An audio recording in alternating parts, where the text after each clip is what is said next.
Selamat datang di Cinefil.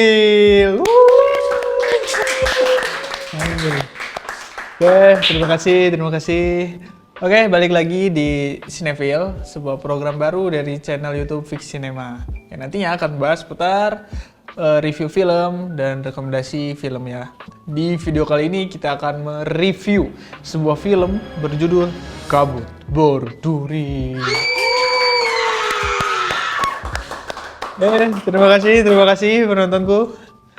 Oke, jadi kita masuk di segmen Sinema Indonesia. Cinefil akan membahas seputar film-film dari Indonesia. Ya, kayak gitu. Jadi langsung aja kita masuk ke segmennya.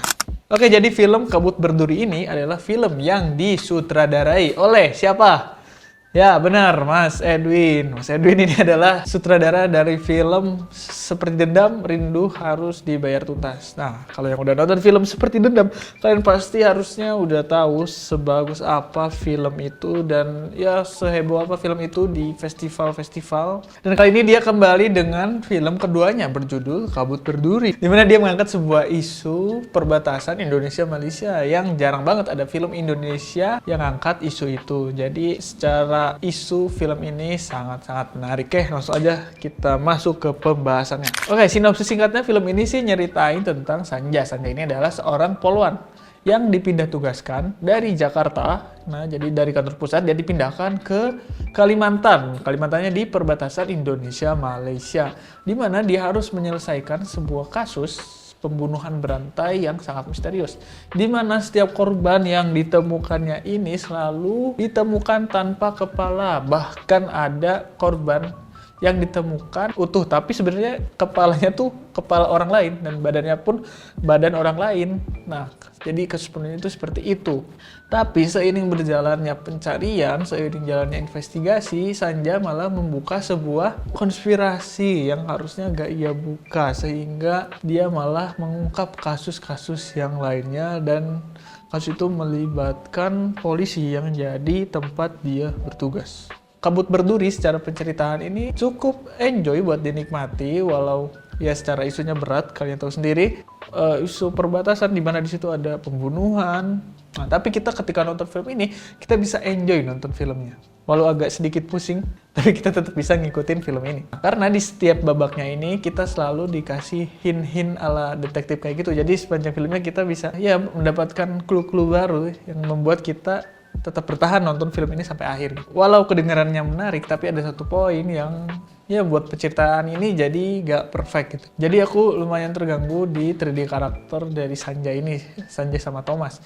Dimana mereka ini harusnya kan atasan dan bawahan yang ya ada gap di sana. Dan sepanjang film ini mereka ya kelihatan banget gapnya. Tapi ada satu momen dimana gap itu hilang gitu dan mereka malah saling gombal. Kan jadi mengganggu 3D karakternya gitu, yang dimana udah dibangun si Sanja ini sangat kaku dan si Thomas ini ya bawahan yang nurut. Ya pokoknya kalian kalau nonton pasti bisa merasakan lah gimana gap antara atasan dan bawahan ini. Tapi karena ada satu momen itu dimana dia ya gombal-gombalan. Ya walaupun kayak gitu, film Kabut Berduri ini tetap enjoy kok buat dinikmati. Terus dari visual. Kalau secara visual ini sebenarnya overall sangat baik. Dimana kita bisa melihat shot-shot yang indah. Tapi ada satu hal yang sangat menggangguku, dimana penggunaan practical effect kepala buntung ya, kepala korban-korbannya ini. Sebenarnya dari awal itu aku gak keganggu sama sekali karena praktikalnya ini bagus gitu. Dimana dia bisa membuat replika dari wajah orangnya yang asli gitu. Jadi gak kelihatan bonekanya. Tapi di akhir-akhir ini malah jadi kelihatan bonekanya gitu. Jadi gak konsisten dan itu lumayan menggangguku gitu. Ya itu satu scene aja yang miss dari practical effect. Overall sisanya tuh bagus. Ini muka gue kurang meyakinkan gitu ya. Tapi beneran bagus.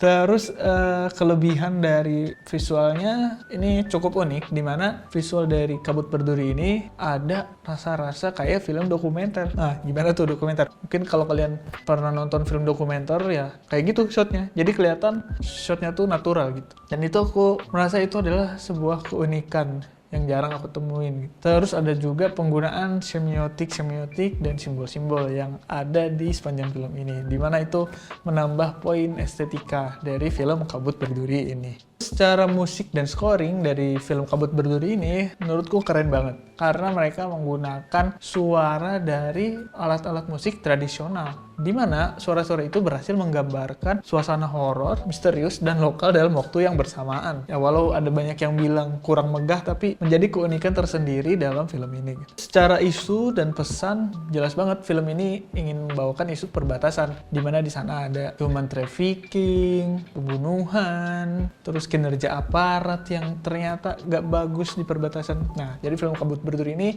ingin membawa pesan-pesan itu. Oke, kesimpulan dari film Kabut Berduri ini, film ini sangat kuat secara isu tapi biasa aja dari eksekusinya. Walau begitu, film ini tetap bisa dinikmati oleh orang awam, walau sedikit berat, tapi kalian akan tetap enjoy nonton film ini. Buat kalian yang suka film misteri, ini juga cocok banget. Kalau kalian pengen nyari horor dan actionnya dari film ini, nah film ini gak akan memberikan hal itu gitu. Ya, kayak gitu. Terakhir rating dari Cinefil, ya 7/10 lah ya. Ini juga film yang baru di sinema Indonesia, jadi ya kedepannya pasti akan ada film dengan gaya seperti ini dan akan lebih bagus lagi.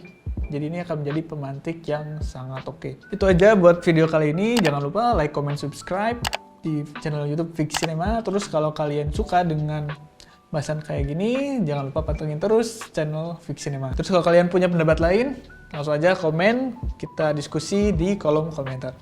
Oke, itu aja dari Cinefil. Sampai jumpa di episode selanjutnya.